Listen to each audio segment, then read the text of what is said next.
अस्सलाम वालेकुम। ਤੁਹਾਡਾ ਵੀਰ ਸ਼ਫਕਤ ਬਾਰੀ ਮੈਂ ਸਦਕੇ ਮਹਿਵਾਰੀ ਅਜ਼ੀਜ਼ਾਂ ਨੇ ਮਨ ਵੱਡਿਆਂ ਦੇ ਵੀ ਮਾਂ ਪਿਓ ਦੇ ਹੱਥ ਨਾ ਛੱਡੋ ਨਾ ਤਾਂ ਲੋਕਾਂ ਦੇ ਪੈਰ ਫੜਨੇ ਪੋਸਣ। ਇਹ ਜ਼ਮੀਨ ਧਰਤੀ ਇਹ ਸਾਡੀ ਮਾਵਾਂ ਬਜਾ ਹੈ। ਇਹਦਾ ਸੀਨਾ ਚੀਰ ਕੇ ਤੇ ਅਸੀਂ ਆਦੇ ਬੱਚਿਆਂ ਦੀ ਰੋਜ਼ੀ ਕਮਾਣੇ ਆ ਤੇ ਪੇਟ ਪਾਲਣੇ ਆ। ਇਸ ਧਰਤੀ ਦੇ ਉੱਤੇ ਇੱਕ ਮੁਲਕ ਹੈ ਜਿਹਦਾ ਨਾਂ ਸਾਡਾ ਪਾਕਿਸਤਾਨ ਹੈ। ਉਹ ਸਿਆਣੇ ਨੇ ਕਿਸੇ ਕੋਲ ਪੁੱਛਿਆ ਸੀ ਕਿਸੇ ਕੋਲੋਂ ਵੀ ਦਰਿਆ ਦੇ ਵਿੱਚ ਬੰਦਾ ਲੱਗਿਆ ਜਾਂਦਾ ਸੀ ਤੇ ਬਹੂ ਦੀ ਪੰਡ ਹੋਣੀ ਚਾਹੀਏ ਸਿਰ ਤੇ। ਉਹ ਪੰਡ ਖੁੱਲ ਗਈ ਤੇ ਉਹ ਐਡਾ ਕੁ ਤਕੜਾ ਉਹਨੇ ਇੱਕ ਤੀਲਾ ਨਹੀਂ ਜਾਣ ਦਿੱਤਾ ਤੇ 10 ਬਲਾ ਉਹਨੇ ਕੀ ਕੀਤਾ। ਉਹ ਬੰਦਾ ਬੜਾ ਸਿਆਣਾ ਸੀ। ਉਹਨੇ ਆਖਿਆ ਚੁੰਡੀ ਨਾਲ ਉਸ ਇੱਕ ਤੀਲਾ ਫੜ ਲਿਆ ਤੇ ਬਾਕੀ ਖਸਮਾਂ ਨੂੰ ਸਿਰ ਖਾਵੇ। ਲੈ ਉਹਨੂੰ ਲੱਗਦਾ ਹੈ ਵੀ ਜਿਹੜਾ ਹੈ ਉਹ ਆਪਣੀ ਚੁੰਡੀ ਉੱਥੇ ਰਾਣੀ ਹੈ तो तीला एक भी नहीं हथी आना।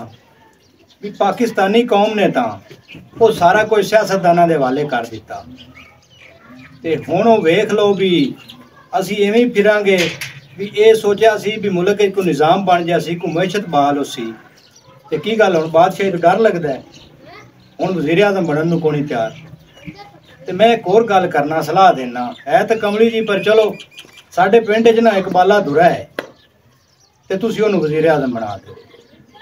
ਵੀ ਜਿਹੜਾ ਕੋਈ ਸਹੀ ਤੇ ਸਿੱਧਾ ਸਾਦਾ ਬਾਲਾ ਹੈ ਉਹਨੂੰ ਤਾਂ ਆਪਾਂ ਬਣਾਉਣਾ ਨਹੀਂ ਤੇ ਮੁੜ ਤੇ ਐਵੇਂ ਧੁਰੇ ਬਾਲੇ ਬਣਾਉਣੇ ਨੇ ਜਿਹੜੇ ਹਰ ਗੱਲ ਇੱਕੋ ਰਸੇ ਰੱਖਣ ਖੋਤਾ ਘੋੜਾ ਇੱਕੋ ਹੋਵੇ। ਪਰ ਉਹ ਕਈ ਵਾਰੀ ਉਹ ਜੇ ਬਾਦਸ਼ਾਹ ਬਣਿਆ ਨੂੰ ਵੀ ਕੋਈ ਹੱਦ ਕੱਪੜ ਪਾਉਂਦਾ। ਉਹ ਜਿਵੇਂ ਕੋਈ ਬਾਦਸ਼ਾਹੀ ਆਈ ਤੋਂ ਉਹਦੇ ਉਦਾਲੇ ਆ ਕੇ ਨਾ ਇੱਕ ਗੁਰੂ ਤੇ ਨਾਲ ਕੋਈ 5-7 ਚੇਲੇ ਸੀ ਉਹਨਾਂ ਆ ਤੇ ਉੱਥੇ ਉਹ ਜੁੱਗੀ ਪਾ ਕੇ ਬਹਿ ਰਿਹਾ। ਉਹ ਕਦੋਂ ਬਹਿ ਰਿਹਾ ਨਾ ਉਹ ਦੁਕਾਨ ਤੇ ਗਏ ਸੌਦਾ ਲੈਣ। ਉਹਨਾਂ ਤੋਂ ਭਾਅ ਪੁੱਛਿਆ।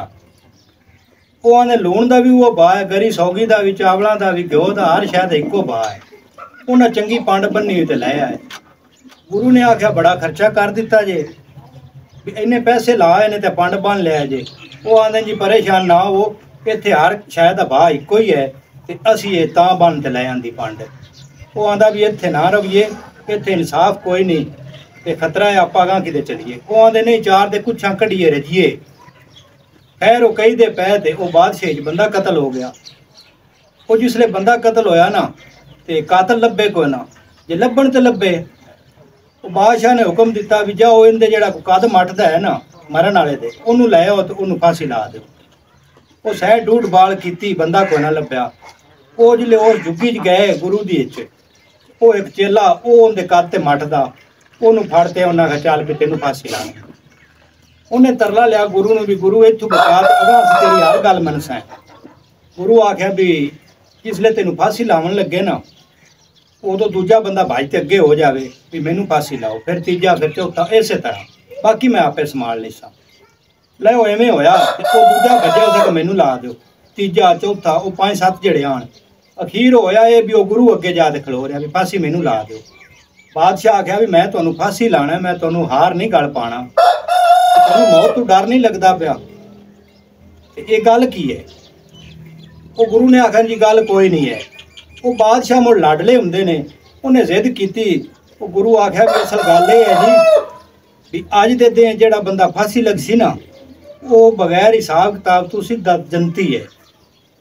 ਬਾਦਸ਼ਾਹ ਆਖਿਆ ਇੰਝ ਗੱਲ ਹੈ ਉਹ ਆਂਦਾ ਇੰਝ ਗੱਲ ਹੈ। ਆਖਿਰ ਮੁੜ ਫਾਂਸੀ ਮੈਨੂੰ ਹੀ ਲਾ ਦਿਓ।